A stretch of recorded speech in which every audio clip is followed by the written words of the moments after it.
یہ مدنی دور کا 102 نمبر کا خطبہ ہے جو مسجد طاہرہ مالیگاؤں میں 30/8/2013 کو دیا گیا تھا، جس کا عنوان ہے حج ابوبکر صدیق رضی اللہ عنہ اور اعلان براءت۔ سماعت فرمائیے۔ فاز فوزا عظیما، اما بعد فإن خير الحديث كتاب الله وخير الهدي هدي محمد صلى الله عليه وسلم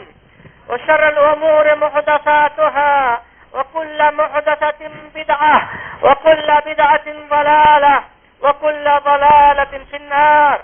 أعوذ بالله السميع العليم من الشيطان الرجيم. بسم الله الرحمن الرحيم. براءة من الله ورسوله إلى الذين عاهدتم من المشركين فسيحوا في الأرض 4 أشهر واعلموا أنكم غير معجز الله وأن الله مخزي الكافرين. وآذان من الله ورسوله إلى الناس يوم الحج الأكبر أن الله بريء من المشركين ورسوله فإن تبتم فهو خير لكم وإن توليتم فاعلموا أنكم غير معجز الله وبشر الذين كفروا بعذاب أليم. برادران اسلام و خواتین ملت، جناب محمد رسول اللہ صلی اللہ علیہ وسلم کی سیرت سن 9 ہجری کے آخر میں ہے۔ سن 9 ہجری میں جو اہم واقعات پیش آئے تھے اس میں ایک واقعہ یہ ہے کہ اللہ کے رسول صلی اللہ علیہ وسلم نے حضرت ابوبکر صدیق رضی اللہ تعالی عنہ کو مدینہ منورہ سے روانہ کیا خانہ کعبہ کا حج کرنے کے لیے۔ یہ پہلا واقعہ ہے جب کوئی جماعت مدینہ منورہ سے حج کے لیے مکہ مکرمہ کی جانب روانہ ہو رہی ہے۔ اس سے پہلے یقیناً مدینہ منورہ کے لوگ مکہ مکرمہ زیارت کے لیے آئے تھے، عمرہ کرنے کے لیے آئے تھے۔ چونکہ حج کی فرضیت ابھی تک نہیں ہوئی تھی، لہذا ابھی ایسا کوئی قافلہ مدینہ منورہ سے مکہ مکرمہ نہیں آیا تھا۔ سن 9 ہجری کے آخر میں ذی القعدہ کے اخیر یا ذی الحجہ کی ابتدا میں مسلمانوں کا یہ قافلہ حضرت ابوبکر صدیق رضی اللہ تعالی عنہ کی قیادت میں روانہ ہوتا ہے۔ جناب محمد رسول اللہ صلی اللہ علیہ وسلم نے حضرت ابوبکر صدیق رضی اللہ تعالی عنہ کو اس قافلے کا قائد اور اس کا ذمہ دار بنایا اور 300 صحابہ کرام کو آپ کے ساتھ روانہ کیا۔ چنانچہ حضرت ابوبکر صدیق رضی اللہ تعالی عنہ حج کے لیے روانہ ہوتے ہیں، جو ان کا ایمان لانے کے بعد پہلا حج ہے۔ چنانچہ انہوں نے حج میں قربانی کے لیے اپنے ساتھ 5 اونٹ لیے۔ جناب محمد رسول اللہ صلی اللہ علیہ وسلم نے بھی اپنی طرف سے 20 اونٹ دیا کہ وہاں جا کر کے اور ان اونٹوں کو میری طرف سے قربان کر دینا۔ جب یہ قافلہ روانہ ہوا، کچھ دنوں کے بعد، ابھی یہ قافلہ مکہ مکرمہ میں نہیں پہنچا تھا، بلکہ مقام عرج پر یا وادی زجنان میں یہ قافلہ موجود تھا۔ فجر کی نماز کی اقامت ہو چکی تھی۔ حضرت ابوبکر صدیق رضی اللہ تعالی عنہ فجر کی نماز کی امامت کے لیے تیار ہو چکے تھے۔ اتنے میں ایک آواز سنائی دی، کسی کے آنے کی، کسی کے گھوڑے کے ہنہنانے کی۔ چنانچہ انہوں نے یہ محسوس کیا کہ شاید مدینہ منورہ سے کچھ اور لوگ آ رہے ہیں اور ممکن ہے کہ جناب محمد رسول اللہ صلی اللہ علیہ وسلم بذات خود تشریف لا رہے ہوں۔ لیکن جب وہ قریب پہنچے تو وہ حضرت علی ابن ابی طالب رضی اللہ تعالیٰ عنہ تھے۔ حضرت ابوبکر صدیق رضی اللہ تعالیٰ عنہ نے پوچھا کہ یہ بتائیے آپ امیر بنا کر کے بھیجے گئے ہیں یا یہ کہ بغیر امارت کے آپ یہاں تشریف لائے ہیں؟ انہوں نے کہا کہ نہیں،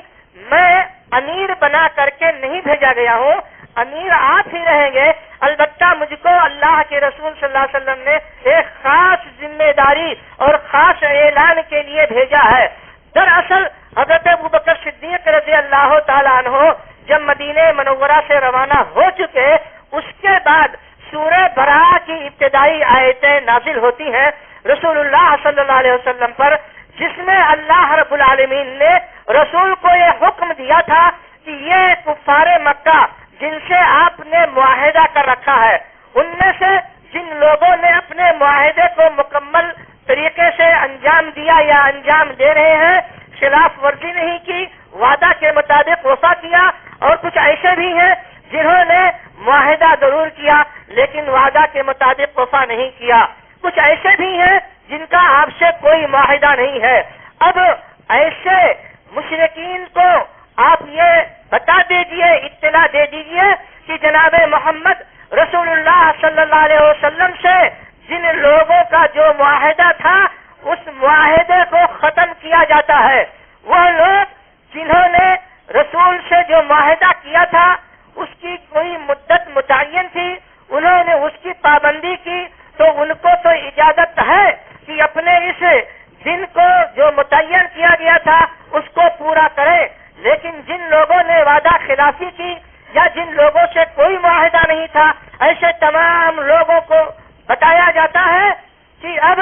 مسلمانوں سے اور مشرکین سے کسی قسم کا کوئی معاہدہ اب نہیں رہے گا۔ 4 مہینے کی مدت اللہ رب العالمین کی جانب سے دی جاتی ہے، اس 4 مہینے کے اندر باقی جو لوگ ہیں جو ابھی تک ایمان نہیں لائے ہیں تو ان کو یہ 4 مہینے کی مدت دی جا رہی ہے، اس میں وہ سوچ لے،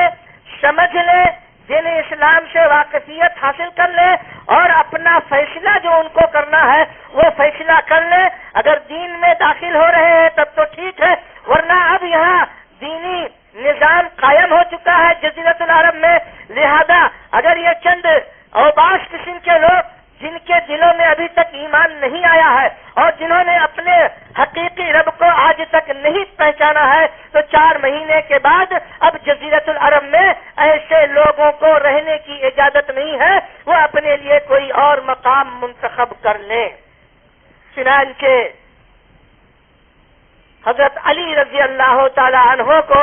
اللہ کے رسول صلی اللہ علیہ وسلم نے سورہ براءہ کی ابتدائی آیتیں جو نازل ہوئی تھی وہ دے کر کے بھیجا اور کہا کہ جاؤ حج کے دن اس کا اعلان کر دو۔ وجہ یہ تھی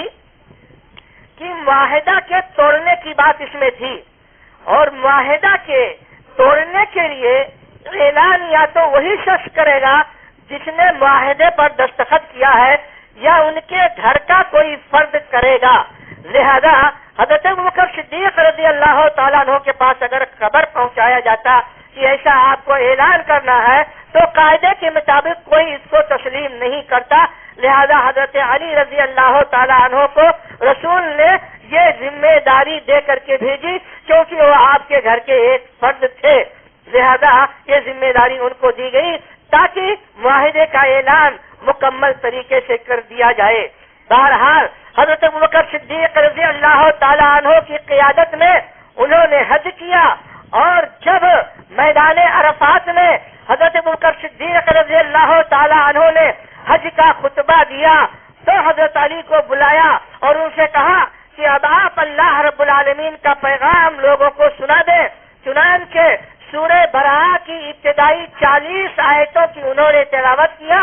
اور اس میں جو احکام پائے جاتے تھے اس کی وضاحت فرمائی، اور اس کے ساتھ ساتھ یہ بھی اعلان کیا گیا جناب محمد رسول اللہ صلی اللہ علیہ وسلم کی جانب سے کہ کوئی بھی کافر اب خانہ کعبہ کا طواف آئندہ سے نہیں کرے گا، کوئی بھی مشرک حدود حرم کے اندر داخل نہیں ہوگا، کیونکہ مشرکین حقیقت میں یہ نجس اور ناپاک ہوتے ہیں۔ انما المشرکون نجس فلا يقربوا المسجد الحرام بعد عامهم هذا، کہ اس سال کے بعد اب آئندہ کوئی مشرک مسجد حرام میں داخل نہ ہوگا، کوئی مشرک اب یہاں طواف کرنے کے لیے نہیں آئے گا، اور کوئی بھی شخص سابقہ رواج کے مطابق اب خانہ کعبہ کا ننگا طواف نہیں کرے گا۔ جی ہاں، کفار مکہ میں جو لوگ باہر سے آتے تھے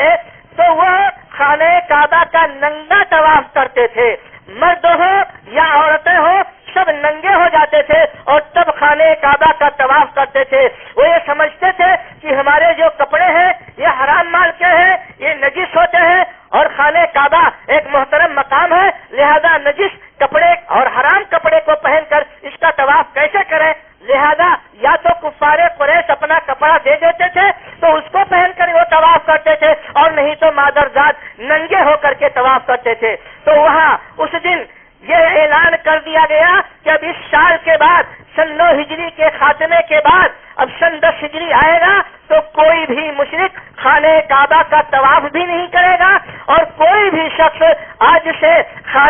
اس کے بعد سے خانہ کعبہ کا ننگا طواف نہیں کر سکتا ہے، جیسے کہ اب تک ہوتا چلا آ رہا ہے۔ اور ایک اعلان یہ بھی تھا، اعلان کر دیجئے کہ کوئی بھی مشرک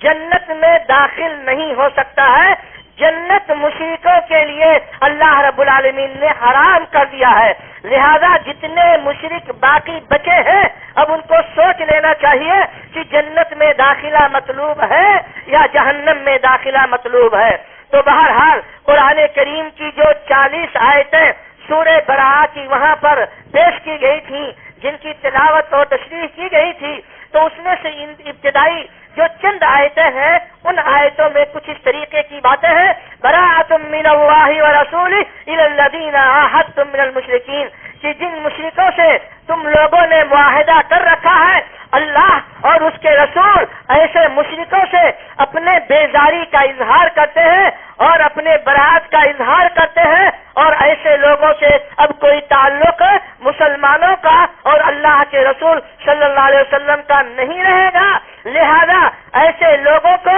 اللہ رب العالمین کی جانب سے 4 مہینے کی مدت دی جاتی ہے۔ فسیحوا فی الارض 4 اشہر، 4 مہینے تم جزیرۃ العرب کے سرزمین میں ٹہل اور گھوم لو اور اپنے فیصلے کے بارے میں سوچ اور سمجھ لو، اور یاد رکھو انکم غیر معجز اللہ، کہ تم لوگ اللہ رب العالمین کو عاجز نہیں کر سکتے۔ تم اگر اپنے کفر اور شرک پر 4 مہینہ گزرنے کے باوجود بھی باقی رہو گے تو یاد رکھو اللہ رب العالمین کی گرفت سے تم لوگ بچ نہیں سکتے، تم بچ کر کے جاؤ گے کہاں سے؟ وَأَنَّ اللَّهَ مُخْزِي الْكَافِرِينَ، اور یاد رکھو کہ اللہ رب العالمین اب یہاں جزیرۃ العرب میں کافروں کو ذلیل اور رسوا کر کے ہی رکھے گا۔ وَأَذَانٌ مِّنَ اللَّهِ وَرَسُولِهِ، اور یہ اعلان ہے اللہ رب العالمین کی جانب سے، اور اعلان ہے رسول اللہ صلی اللہ علیہ وسلم کی جانب سے، انکم غیر معجز اللہ اور اس کے رسول کی جانب سے یہ اعلان کیا جاتا ہے، تمام لوگوں کو خبردار کیا جاتا ہے، یوم الحج الاکبر، حج اکبر کے دن، حج اکبر دراصل قربانی کے دن کو کہا جاتا ہے، جہاں کی حج کے سب سے زیادہ اعمال جس دن ادا کیے جاتے ہیں، اسی بنیاد پر اس دن کو حج اکبر کہا جاتا ہے۔ تو فرمایا کہ حج اکبر کے دن یعنی ذی الحجہ کی 10ویں تاریخ کو مینا میں جس دن قربانی کیا جاتا ہے، اس دن اعلان کر دیا جائے کہ ان اللہ بریء من المشرکین ورسولہ، کہ اللہ مشرکوں سے اور اس کے رسول مشرکوں سے اپنی برات کا اظہار کرتے ہیں۔ 2 مرتبہ تاکید کے ساتھ اللہ رب العالمین نے اس بات کو دہرایا اور یہ فرمایا کہ فَإِن تُبْتُمْ فَهُوَ خَيْرٌ لَكُمْ، اب اگر باقی جو لوگ بچے کھچے ہیں وہ لوگ بھی اگر توبہ کر لیں، اپنے گناہوں کی معافی مانگیں اور شرک کو چھوڑ کر کے، کفر کو چھوڑ کر کے توحید کو اپنا لیں تو یقیناً یہ ان کے حق میں بہت بہتر ہوگا۔ لیکن اگر نہیں مانو گے، وَإِن تَوَلَّيْتُمْ فَاعْلَمُوا، اگر نہیں مانو گے تو جان لو انکم غیر معجز اللہ، کہ تم اللہ کو عاجز نہیں کر سکتے، تم اللہ کے پکڑ سے بچ نہیں سکتے۔ وَبَشِّرِ الَّذِينَ كَفَرُوا بِعَذَابٍ أَلِيمٍ، جنہوں نے کفر کیا ان کو دردناک عذاب کی بشارت دے دو، یعنی کفر کرنے والا انسان اب ہمیشہ جہنم ہی میں رہے گا، جنت میں اس کا داخلہ ممنوع قرار دیا جاتا ہے۔ إِلَّا الَّذِينَ عَاهَدتُّم مِّنَ الْمُشْرِكِينَ، تمام لوگوں سے تو برات کا اظہار ہے، ہاں وہ مشرکین جن سے تم نے معاہدہ کیا تھا انہوں نے معاہدہ کی خلاف ورزی نہیں کی، وَلَمْ يُظَاهِرُوا عَلَيْكُمْ، اور تمہارے تمہارے خلاف تمہارے دشمنوں کی مدد نہیں کیا، فَأَتِمُّوا إِلَيْهِمْ عَهْدَهُمْ، تو ان کی جو مدت تھی اس مدت کو پورا کر دیا جائے گا۔ یقیناً اللہ رب العالمین ان لوگوں کو پسند کرتا ہے جو اللہ رب العالمین سے ڈرتے ہیں اور اس کے ڈرنے کے پاداش میں اس کے کہنے کے مطابق عمل کرتے ہیں۔ فَإِذَا انْسَلَخَ الْأَشْهُرُ الْحُرُمُ، اب جب یہ 4 مہینہ جس میں ان لوگوں کو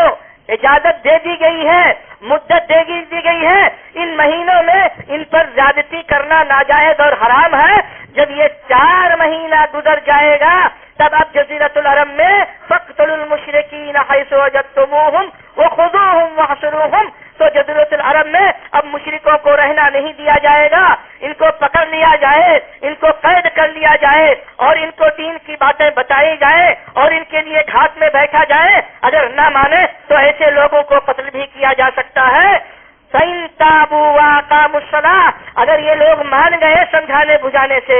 نماز کے پابند ہو گئے اور زکوٰۃ دینے لگے، تو پھر ایسے لوگوں کا راستہ چھوڑ دو، یعنی ایسے لوگ پھر جزیرۃ العرب میں رہ سکتے ہیں۔ ان اللہ غفور الرحیم، اللہ رب العالمین بہت زیادہ معاف کرنے والا اور بہت زیادہ رحم کرنے والا ہے۔ وَإِنْ أَحَدٌ مِّنَ الْمُشْرِكِينَ اسْتَجَارَكَ فَأَجِرْهُ، اگر کوئی ایسا مشرک ہے جس کے کان میں ابھی تک توحید کی آواز نہیں پڑی ہے، دین اسلام کی باتیں اس کے کان میں نہیں پہنچی ہیں، اگر ایسا مشرک ہو اور وہ تم سے پناہ مانگ رہا ہو اور چاہتا ہو کہ اس کو تم فرصت دے دو اور اپنے پناہ میں رہنے دو، تو ایسے آدمی کو فرصت دے دو یہاں تک کہ وہ اللہ رب العالمین کی کلام کو اور اللہ رب العالمین کی باتوں کو اور اللہ رب العالمین کی ہدایتوں کو سن لے، سمجھ لے،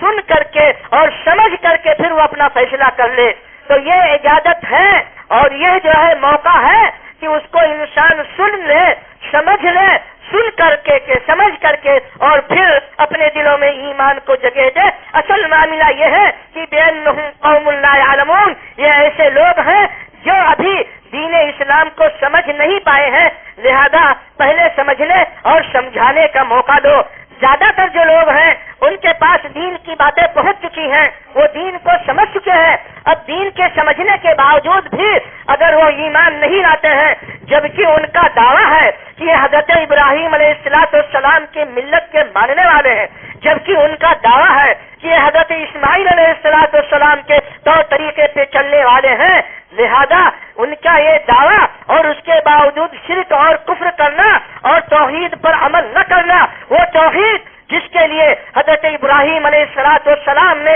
اپنی پوری زندگی کو خطرات میں ڈال دیا، جس کے لیے انہوں نے آگ کے انگارے میں اپنے آپ کو ڈال دیا اور جس کے لیے انہوں نے اپنا گھر چھوڑا، انہوں نے اپنا وطن چھوڑا اور جس کے لیے ہر قسم کی سزا جو ان لوگوں نے دیا سب کچھ برداشت کیا، ان کا نام لیتے ہو اور اس کے باوجود کفر اور شرک کرتے ہو، تو یہ تو گویا کہ اپنے دین سے مرتد ہو چکے ہو اور تم اس قابل نہیں ہو کہ حضرت ابراہیم علیہ السلام کا نام لو، حضرت ابراہیم علیہ السلام کا نام لو اور ان کی بسائی ہوئی اس سرزمین میں، اس جزیرۃ العرب میں جہاں کوئی آبادی نہیں تھی، جہاں انہوں نے تم کو آباد کیا، تم کو رہنے کی جگہ دی، اب ان کی سرزمین میں، ابراہیم کی سرزمین میں اور اسماعیل کی سرزمین میں ایسے لوگوں کو رہنے کی اجازت نہیں ہے۔ اس جزیرۃ العرب میں صرف موحدین رہیں گے، کیونکہ یہ سرزمین موحدین کی سرزمین ہے، ایسے لوگوں کی سرزمین ہے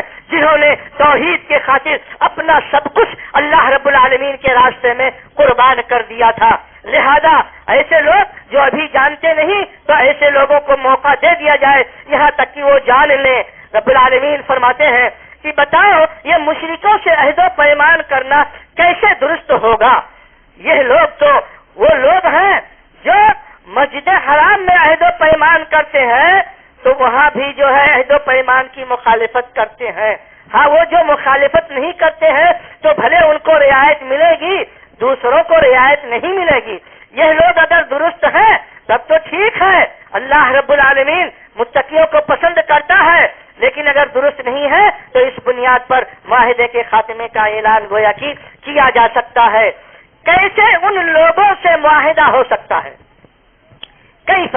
وَإِن يَظْهَرُوا عَلَيْكُمْ لَا يَرْقُبُوا فِيكُمْ إِلَّا وَلَا ذِلَّةً، یہ مشرکین ایسے ہیں جن سے تمہارا معاہدہ ہے، خدا نہ خواستہ اگر حالات ابھی پلٹ جائے اور تم ان لوگوں کے قبضے میں آ جاؤ تو یہ تم کو کبھی زندہ نہیں چھوڑیں گے۔ تم ہو جو ان کو زندہ چھوڑے رکھے ہو، تم ہو جو ان کے ساتھ مل جل کر کے اس سرزمین میں رہتے ہو، تم ہو جو ان سے معاہدے کرتے ہو، لیکن جس دن کایا پلٹ جائے خدا نہ خواستہ تو یہ لوگ تمہارے سلسلے میں نہ تو قرابت داری کا کوئی خیال کریں گے کہ یہ رسول ہمارے خاندان کے ہیں، یہ ہمارے قرابت دار ہیں، اور نہ تم سے کسی معاہدے کا پاس اور خیال کریں گے۔ یہ قوم ہی ایسی ہے جو کسی معاہدے کا پاس و خیال کبھی نہیں کرتی ہے اور نہ قرابت داری کا خیال کریں گے۔ یہ کفر اور شرک میں اتنے ڈوبے ہوئے ہیں اور اتنی ضلالت اور گمراہی میں ہے کہ خدا نہ خواستہ ابھی حالات بدل جائے تو یہ لوگ تم کو باقی نہیں رہنے دیں گے۔ لہذا ایسے لوگوں سے اب اللہ رب العالمین یہاں جزیرۃ العرب میں ان لوگوں سے کوئی معاہدہ پسند نہیں کرتا ہے تمہارے لیے، لہذا ایسے لوگوں سے کیسے معاہدہ ہو سکتا ہے؟ لا يرقبوا فيكم الا ولا ذلہ، جو نہ تو تم سے قرابت داری کا خیال رکھیں گے اور نہ تم سے کسی معاہدے کا خیال رکھیں گے۔ یہ تو ایسے لوگ ہیں یرضونکم بافواہہم وتابى قلوبہم، یہ تم سے اپنی زبانوں سے صرف خوش ہیں، دل میں کوئی خوشی ان کو نہیں ہے تمہارے تعلق سے، صرف اپنی زبان سے تم کو خوش کرنا چاہتے ہیں، اپنی زبان سے کہتے ہیں تمہارے ساتھ ہے اور اپنی زبان سے تمہارے سامنے تمہارے لیے بھلی باتیں کہیں گے۔ حقیقت یہ ہے کہ ان کے دلوں میں تمہارے تعلق سے ذرہ برابر کوئی محبت نہیں ہے، لہذا ان کے زبان سے تم دھوکہ نہیں کھانا۔ یہ وہ قوم ہے جو کفر اور شرک کے ساتھ توحید کو اور توحید پرستوں کو کبھی قبول نہیں کر سکتی ہے۔ تو یہ وہ لوگ ہیں جو تمہارے تعلق سے محض زبانی دعویٰ رکھتے ہیں، وَتَابَى قُلُوبُهُمْ، اور ان کے دل اس کو بالکل ہی نہیں مانتے ہیں جو اپنی زبان سے یہ تمہارے سامنے کہتے ہیں۔ وَأَكْثَرُهُمُ الْفَاسِقُونَ، یہ تو اکثر بیشتر لوگ بالکل فاسق اور فاجر ہیں۔ انہوں نے اللہ رب العالمین کی ہدایتوں کے بدلے میں، اللہ رب العالمین کی آیتوں کے بدلے میں پیسہ اور روپیہ لے لے کر کے لوگوں کے ہاتھوں اس کو بیچ دیا ہے، اور اللہ کے صحیح راستے میں جو بھی آنا چاہتا ہے اس کو روک رہے ہیں۔ ابتدا ہی سے جب سے رسول اللہ صلی اللہ علیہ وسلم نے دین توحیدی کا اعلان کیا، اس دن سے آخر اب تک یہ کیا کرتے چلے آئے ہیں؟ آپ کی پوری 13 سالہ مکی زندگی اور اس کے بعد یہ تقریباً 7 سالہ مدنی زندگی، اس طریقے سے تقریباً 20 سال کی مدت جو گزر چکی ہے نبوت اور رسالت کی، اب تو باقی صرف 2-3 سال وقت بچا ہے۔ تو پوری مدت یہ لوگ آخر کر کیا رہے تھے؟ رسول سے جھگڑا کرنا، رسول کو ستانا، جو ایمان لاتے ان سے جھگڑا کرنا، جو توحید پرست ہو جاتے ان کو مارنا، ان کے گھروں سے نکالنا، آخر یہی سب کچھ تو ان لوگوں نے کیا ہے، اور انہوں نے کیا کیا ہے اب تک؟ لہذا یہ لوگ ایسے ہیں کہ ان کے تعلق سے دلوں میں نرمی نہیں رکھنا، انہوں نے لوگوں کو اللہ کے راستے میں داخل ہونے سے روک رکھا ہے، داخل نہیں ہونے دے رہے ہیں۔ جو داخل ہوتا ہے اس پر طرح طرح کا الزام لگاتے ہیں اور اس کو ستانے کی کوشش کرتے ہیں۔ انہم ساء ما کانوا یعملون، ان کا کام بہت ہی برا ہے، اتنا برا ہے کہ خود تو سیدھے نہیں ہوتے ہیں اور دوسروں کو بھی برا بنا رہے ہیں۔ اس سے بڑھ کر کے اس روئے زمین پہ برا کون ہو سکتا ہے؟ ایک تو خود اچھا کام نہ کرے اور پھر دوسروں کو اچھا کام نہ کرنے دے، اس سے بڑھ کر کے برا کون ہو سکتا ہے؟ تو اب ایسے لوگوں سے کون سا معاہدہ کرو گے اور کون سا عہد و پیمان کرو گے؟ تو لہذا اب یہ لوگ بہت ہی برے ہو چکے ہیں اور ان کا سارا کام برا ہے۔ پھر دوہرایا گیا کہ کوئی بھی مومن جو ہے لا يرقبون فی مومن الا ولا ذمہ، کسی بھی مومن کے تعلق سے ان کے دلوں میں ذرہ برابر نرمی نہیں ہے، نہ قرابت داری کا خیال کریں گے اور نہ کسی عہد و معاہدے کا خیال کریں گے۔ اولئک هم المعتدون، یہ وہ لوگ ہیں جو ہمیشہ حد سے آگے بڑھ کر کے تجاوز کرنے والے لوگ ہیں اور ہمیشہ ان کی زندگی اسی میں گزری ہے، لہذا یہ ایسے ہی رہیں گے۔ ہاں، اگر واقعی مان جائیں دل سے، اگر دل سے مان جائیں اور قبول کر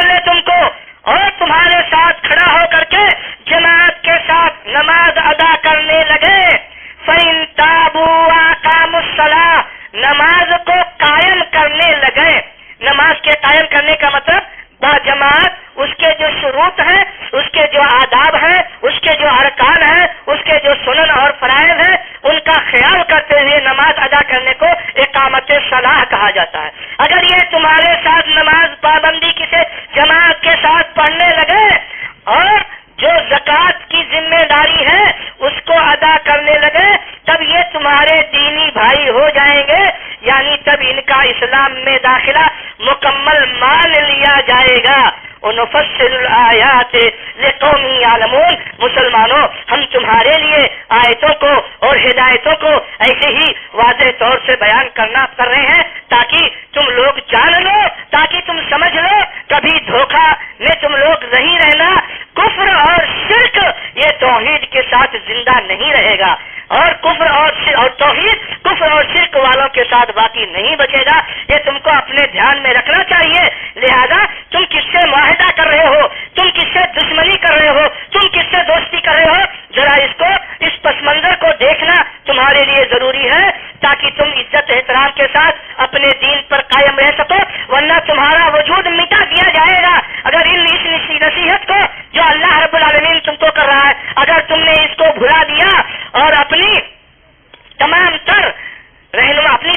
مہربانیاں اور تمام تر دلوں کی نرمیاں اور اپنی تمام تر دوستی کہیں ادھر کیا ایمان کو چھوڑ کر کے اور ایمان والوں کو چھوڑ کر کے، تو تباہی اور بربادی کے علاوہ پھر تمہارے ہاتھ میں کوئی چیز آنے والی نہیں ہے۔ بہرحال اس طریقے سے اس مفہوم کی یہ جو 40 آیتیں تھیں سورہ براءہ کا، اس کی وضاحت، اس کی تلاوت کی گئی میدان عرفات میں۔ حضرت علی رضی اللہ تعالیٰ عنہ نے اس کی وضاحت بھی فرما دی، اور پھر قربانی کے دن جس کو یوم الحج الاکبر کہا گیا ہے، اس دن حضرت علی نے خود اور حضرت ابوبکر صدیق رضی اللہ تعالیٰ عنہ نے دوسرے صحابہ کو ان کے ساتھ لگایا۔ حضرت ابو ہریرہ رضی اللہ تعالیٰ عنہ فرماتے ہیں میں بھی ان لوگوں کے ساتھ تھا جنہوں نے قربانی کے دن جا کر کے خیمے میں جا کر کے بآواز بلند اس کا اعلان کیا تھا، اور میرا تو گلا بیٹھ گیا اس دن اعلان کرتے کرتے۔ حضرت ابو ہریرہ رضی اللہ تعالیٰ عنہ فرماتے ہیں، اور اس طریقے سے وہاں پر اللہ اور اس کے رسول کا یہ پیغام اس حج کے موقع پر پہنچا دیا جہاں کفار مکہ بھی کفار مکہ کے علاوہ جزیرۃ الکفار مکہ میں تو کوئی کافر بچا ہی نہیں تھا، جزیرۃ العرب سے جو کافر حج کرنے آئے تھے وہ بھی حج میں شریک تھے، اور اپنے حساب سے انہوں نے بھی حج اس سال کیا تھا۔ حضرت ابوبکر صدیق رضی اللہ تعالیٰ عنہ نے جس سال حج کیا تھا، اور آئندہ کے لیے ان تمام چیزوں پر پابندی لگا گئی، اور اس طریقے سے اب یہ ذی الحجہ کا مہینہ بھی مکمل ہوتا ہے سن 9 ہجری کا، اور سن 10 ہجری کا اب سال یہاں سے محرم کے مہینے سے سمجھیے کہ شروع ہوتا ہے۔ اس مہینے میں بھی بہت سارے وفود دور دراز علاقے سے رسول اللہ صلی اللہ علیہ وسلم کی خدمت میں حاضر ہوئے، اور اس مہینے میں اللہ کے رسول صلی اللہ علیہ وسلم نے مختلف علاقوں میں اپنے گورنروں کو بھیجا وہاں کا نظم و نسق سنبھالنے کے لیے۔ چنانچہ حضرت ابو موسیٰ اشعری رضی اللہ تعالیٰ عنہ کو اور حضرت معاذ بن جبل رضی اللہ تعالیٰ عنہ کو آپ نے یمن کے 2 صوبوں میں بھیجا۔ آج اسی طریقے سے یمن 2 حصوں میں بٹا ہوا ہے، اور ان لوگوں سے کہا نصیحت کرتے ہوئے کہ یسرا ولا تعسرا، بشرا ولا تنفرا وتتابعا، کہ جاؤ جہاں تم جاتے ہو، جہاں تم حکومت کرو گے، جہاں تم لوگوں کے سب سے بڑے ذمہ دار رہو گے، وہاں لوگوں کے اوپر سختی نہیں کرنا،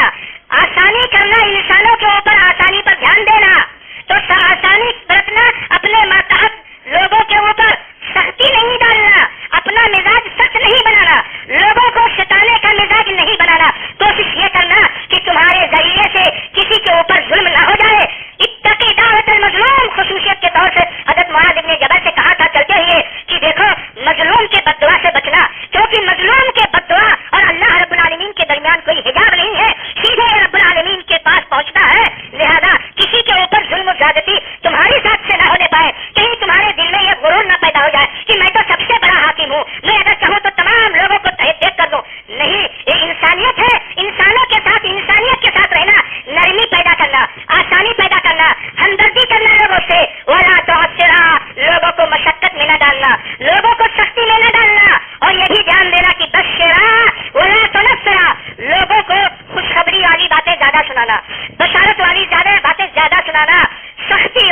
اور پریشان کن باتیں لوگوں کو زیادہ نہ سناؤ. زیادہ یہ سب سناؤ گے ہر دم ہر بات پر جہنم کی جو ہے وعید بتاؤ گے، لوگ مایوس ہو جائیں گے، لوگ عاجز ہو جائیں گے، مایوس ہو جائیں گے، عمل کرنا چھوڑ دیں گے. لہذا جو اچھی باتیں ہیں جس سے لوگوں کے جذبات بڑھتے ہیں اور جس سے لوگوں کے دلوں میں جذبہ پیدا ہوتا ہے دین پر عمل کرنے کے لیے اور دین میں آگے بڑھنے کے لیے، ایسی باتیں لوگوں کو زیادہ بتانا. بشرا ولا تنفرا، بشارت والی چیزوں کو زیادہ بتانا، نفرت دینے والی چیزوں کو نہ بتانا. وہ تتاوا، اور آپس میں تم دونوں اختلاف نہیں کرنا. تم دونوں ملک یمن میں جا رہے ہو، صوبہ اگرچہ الگ الگ ہے، ایک بات تو یہ ہے کہ تم دونوں قریب ہی میں رہنا اپنے اپنے ہی صوبے میں، لیکن بارڈر کے علاقے پہ رہنا. اس کنارے تم رہنا اور اسی کنارے یہ بھی رہیں گے. آپس میں ملاقات کرتے رہنا، آپس میں رائے مشورہ کرتے رہنا اور آپس میں ٹکرانا نہیں کبھی تم دونوں کہ تم ناظم بن گئے اور تم جو ہے سیکریٹری بن گئے اور تم صدر بن گئے، گورنر بن گئے، امیر بن گئے، تو اب وہ بھی امیر ہے تو اس سے ٹکراؤ. ایک امیر دوسرے امیر سے نہ ٹکرائے، ایک ذمہ دار دوسرے ذمہ دار سے نہ ٹکرائے، کیونکہ اس کا نتیجہ ظاہر بات ہے کہ کبھی اچھا نہیں ہو سکتا. تو یہ نصیحت کیا تھا اللہ کے رسول صلی اللہ علیہ وسلم نے حضرت معاذ ابن جبل رضی اللہ تعالیٰ عنہ کو اور حضرت ابو موسیٰ اشعری رضی اللہ تعالیٰ عنہ کو جب وہاں بھیجا تھا. اور اسی طریقے سے ایک اور نصیحت کیا تھا حضرت معاذ رضی اللہ تعالیٰ عنہ جب سواری پر بیٹھے، وہ سواری پہ چل رہے ہیں، رسول اللہ صلی اللہ علیہ وسلم ساتھ ساتھ پیدل چل رہے ہیں اور ان کو کہہ رہے ہیں کہ معاذ بہت ممکن ہے کہ اب دوبارہ میرے دیدار کا موقع تم کو نہ ملے. معاذ بہت ممکن ہے کہ اب میری وفات ہو جائے اور آئندہ سال جب تم آؤ تو محمد صلی اللہ علیہ وسلم کو مسجد نبوی میں نہ پاؤ بلکہ آپ کو وہاں مدینہ منورہ کی قبر میں پاؤ. لہذا دیکھو میری باتوں کو دھیان دو اور یہاں جہاں تم جا رہے ہو وہاں کے لوگوں کو پہلے سمجھ لو. وہ لوگ اہل کتاب ہیں، وہ لوگ علم والے ہیں، وہ لوگ سمجھدار لوگ ہیں. سب سے پہلے وہاں جانا، ان سے ٹکرانا نہیں. اہل علم ہے ان سے تعارض نہ کرنا، وہاں جانا سیدھے سادھے ان کو دین کی باتوں میں توحید کی بات بتانا، ان کے سامنے واضح کرنا کہ دراصل سارے انبیاء کا پیغام توحیدی پیغام ہے. حضرت عیسیٰ علیہ السلام نے کبھی شرک کا سبق نہیں دیا ہے. حضرت عیسیٰ علیہ السلام بھی توحید کے لیے آئے تھے. یہ تو تم لوگوں کا اپنا بنایا ہوا کھیل ہے. لہذا ان کو سب سے پہلے توحید کی دعوت دینا، شہادت اللہ الہ الا اللہ وان محمد رسول اللہ، اس کی دعوت دینا. جب اس کو وہ لوگ قبول کر لیں گے، مان جائیں گے، تب آگے کی بات ان کو بتانا کہ نماز کی پابندی کرنی ہے. اور جب نماز کو بات سمجھ جائیں گے تب ان کو بتانا کہ تم کو زکوٰۃ دینا ہے. تو دھیرے دھیرے آہستہ آہستہ اعمال کو بتانا، ایک ایک چیز اچھی طرح سے دماغ میں بیٹھ جائے، دماغ میں پیوست ہو جائے تب دوسری بات بتانا. ایسا ہی نہیں کہ پہلے ہی پہنچتے ہی پورا خزانہ علم کا خالی کر دو، یہ بھی کرنا، یہ بھی کرنا، یہ بھی کرنا، یہ بھی کرنا، اس سے بچنا، اس سے بچنا. آدمی سن کر حیران ہو جائے کہ یہ سارا کیسے میں نبھا پاؤں گا، چنانچہ پھر وہ ایمان کے قریب نہ آئے. لہذا اس کا دھیان دینا ہے کہ جہاں جا رہے ہو وہاں کے لوگوں کو سمجھ لو، وہاں جا رہے ہو وہاں کے لوگ اہل کتاب ہیں. دوسری جگہ جو آدمی، جو عالم، جو داعی جا رہا ہے تو جانے سے پہلے سمجھ لے کہ میں کہاں جا رہا ہوں، وہاں کے لوگ کیسے ہیں، ان کو پہلے کیا بتانی ہے، ان کی ضرورت کیا ہے. تو یہ سبق دیا تھا اللہ کے رسول صلی اللہ علیہ وسلم نے حضرت ابو موسیٰ اشعری رضی اللہ تعالیٰ عنہ کو اور حضرت معاذ بن جبل رضی اللہ تعالیٰ عنہ کو. یہ سن 10 ہجری کا واقعہ ہے. اس طریقے سے اب سن 10 ہجری آ گیا، جس کے بعد رسول اللہ صلی اللہ علیہ وسلم صرف تقریباً 3 ماہ بحیات رہے. اس سن 10 ہجری میں ایک آدھ چیزیں اور ہیں. اب اس کے بعد جناب محمد رسول اللہ صلی اللہ علیہ وسلم کا آخری سفر مکہ مکرمہ کی طرف حجۃ الوداع کے نام سے ہوتا ہے. انشاءاللہ آئندہ اس کا تذکرہ کیا جائے گا. اللہ رب العالمین سے دعا ہے کہ اللہ تبارک تعالیٰ ہم تمام مسلمانوں کو جناب محمد رسول اللہ صلی اللہ علیہ وسلم کی ہدایتوں کو سمجھنے کی توفیق عطا فرمائے. رب العالمین ہم تمام مسلمانوں کو رسول اللہ صلی اللہ علیہ وسلم کی ہدایتوں کے مطابق عمل کرنے کی توفیق عطا فرمائے. رب العالمین ہم تمام مسلمانوں کو پابندی کے ساتھ نماز ادا کرنے کی اور جو زکوٰۃ کی ذمہ داری عائد ہوتی ہے اس کے ادا کرنے کی رب العالمین توفیق عطا فرمائے. رب العالمین ہماری گناہوں اور غلطیوں کو معاف فرما دے. ہمارے الہ جب تک ہم اس دنیا میں زندہ رہے دین اسلام پر زندہ رہے